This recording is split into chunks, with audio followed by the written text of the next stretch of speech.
Once President Trump took office, he really focused on federal regulations. And this is important because I think, Wilbur, it really did move the needle on economic growth, including the one-in, two-out regulatory reduction plan, creating communities and committees that identify ineffective rules. What's the progress on that right now, Secretary Ross? Is there a lot more to happen in that regard in terms of rolling back regs?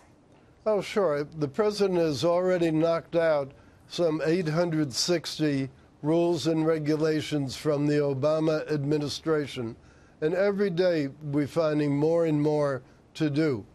Remember, Obama put in something like 7,000 new rules and regulations just in the last 2 years he was in office.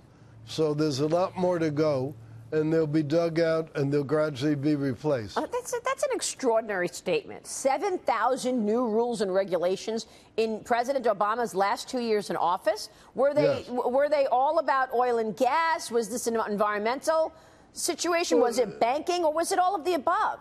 All of the above.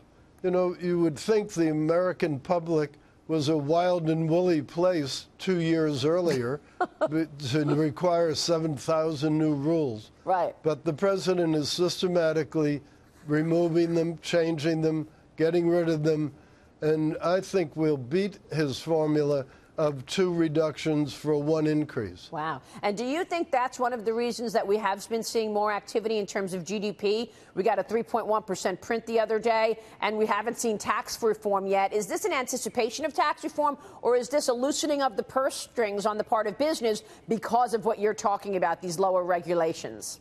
Every CEO who comes in to see me, one of the first things he says is how happy he is with the reduction in regulatory burden.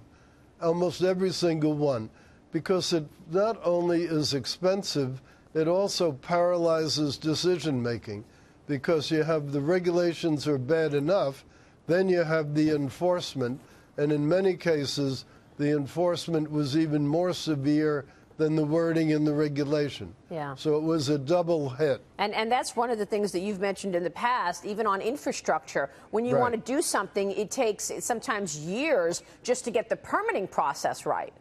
Well, it does, and that's a very big problem, because if you want to build a new factory, you want to build a new anything, you really want to get going. You want to have it take effect.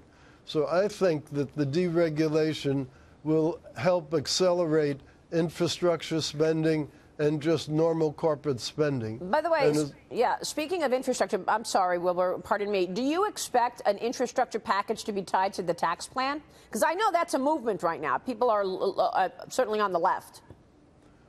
Well, I think there's general agreement in the Congress that we do need to do something about infrastructure. Exactly how you pay for it, exactly what form it takes, that's where the debate will be, and especially what size. President, as you know, wants a $1 trillion plan, and I think if we get that through, it'll be wonderful for the economy.